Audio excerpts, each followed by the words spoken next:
اهلا بيكم في مطبخ التوفير مع ام محمد. ازيكم حبايبي؟ عاملين ايه؟ يا رب كلكم تكونوا بخير.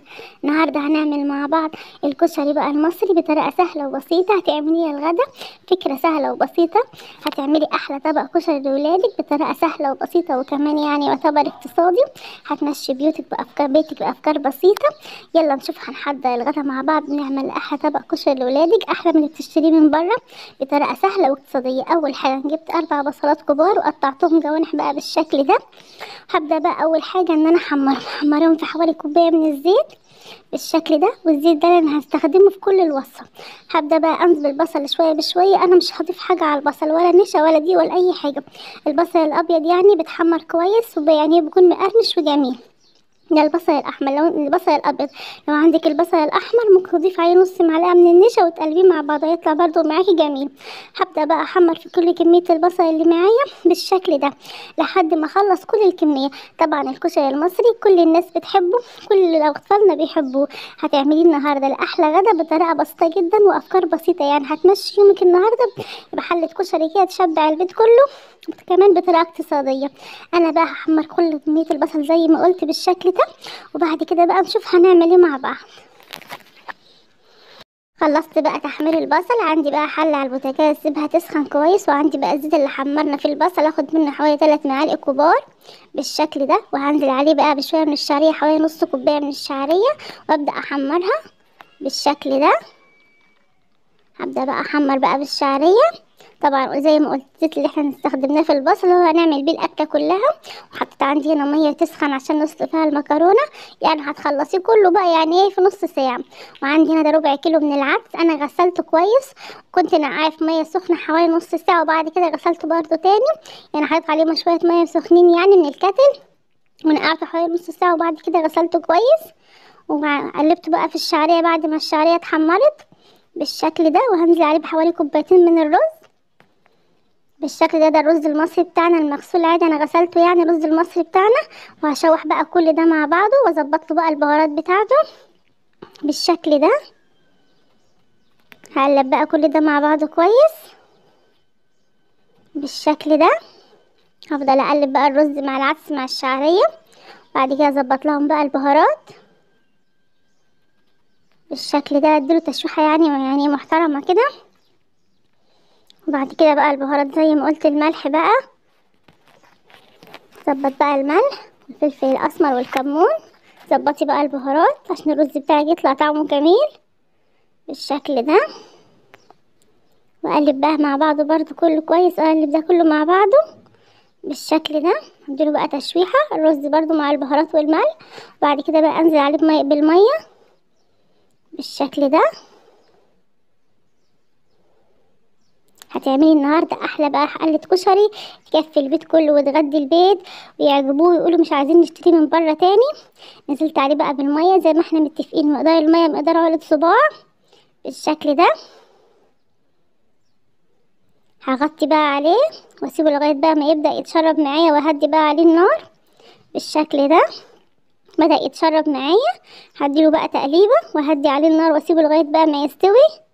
عندي هنا الميه بتاعت المكرونه بدات تسخن معايا، هنسلق بقى المكرونه بالشكل ده. جربي بقى تعملي الكشري بالطريقه دي بجد هيعجبك جدا.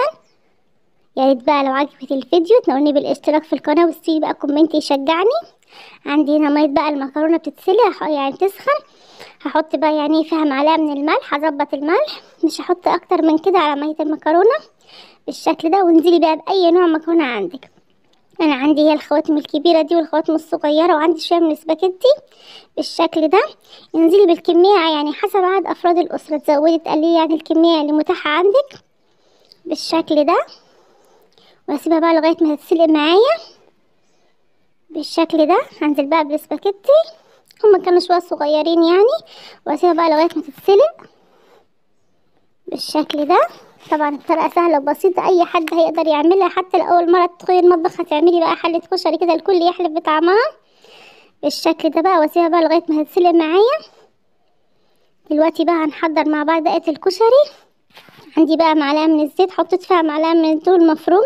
هفضل اشوح في الثوم بقى لحد ما يتحمر معايا بالشكل ده، وانزل عليه بصلصه الطماطم. لو عندك بقى يعني عصير طماطم انزلي يعني ايه بعصير الطماطم، بس انا عندي صلصه انا بعملها كل اسبوع واحطها في التلاجة يعني بالشكل ده. وانزل عليها بالبهارات بقى الملح والكمون والفلفل بقى الاسمر بالشكل ده، وازودها حوالي نص كوبايه من الميه واسيبها تغلي غلوه. خلاص كده عملتي اسهل دقه للكشري، بجد طعمها جميل بالشكل ده. اديها بقى تقليبه حوالي نص كوبايه من الميه تغلي غلوه، واطفي عليها النار. كده خلصتي معاكي بقى ايه دقه الكشري بالشكل ده. هتغلي وهطفي عليها بالشكل ده. عندي بقى هنا البصل بعد ما اتحمر، شايفين شكله جميل ازاي. وعندي المكرونه هنا بعد ما اتسلقت، حط عليها بقى معلقتين بقى من زيت البصل، الزيت اللي احنا حمرنا فيه البصل، هتخليها معاكي مفلفله وجميله. طبعا انا بعد المكرونه ما اتسلقت انا صفيتها كويس من الميه وشطفتها تحت الحنفيه بحيث ان هي يعني ما تلزقش يعني في بعض بالشكل ده، تكون يعني مفلفله بالشكل ده. اقلب بقى معلقتين بقى اللي حطينا عليهم زيت البصل واغطيها بقى واركنها دلوقتي. عندي بقى هعمل معاكم الدقه اللي بالخل والثوم. عندي هنا معلقه من الثوم المفروم انا مفرزاه في الفريزر، هنزل عليه بكوبايه من الميه يعني نص كوبايه من الميه. احط عليهم بقى 3 معالق كبار من الخل، معلقه من الملح، معلقه من الكمون، ونص عصير ليمونه. وقليه بقى كل ده مع بعضه، تاخدي بقى احلى دقه بالخل والثوم. ممكن تشوحي الثوم بس انا بنحبه ني بالشكل ده.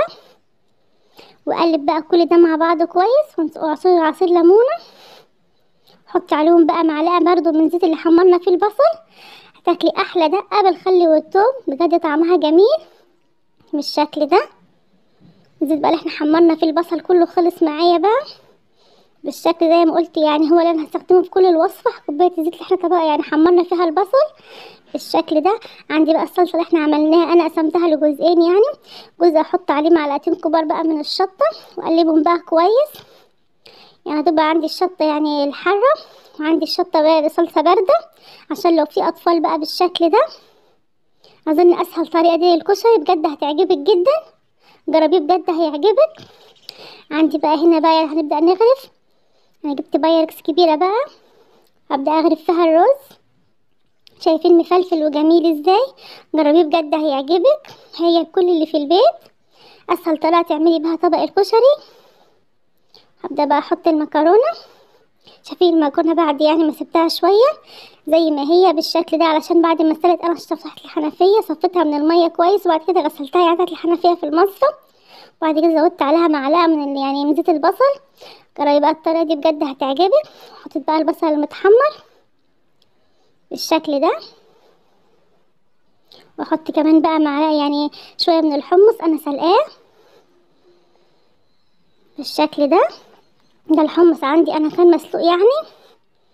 احط بقى شويه بالشكل ده، شويه صغيرين يعني. بعد كده بقى احط الدقه. عملتي احلى بقى طبق كشري لولادك بطريقه سهله وبسيطه، اي حد هيقدر يعمله. ده شكل بقى الكشري بعد ما غرفناه وادي الدقه بالشكل ده. جربيه بجد هيعجبك. لو عجبك متنسيش بالاشتراك في القناه وتسيبيلي كومنت يشجعني.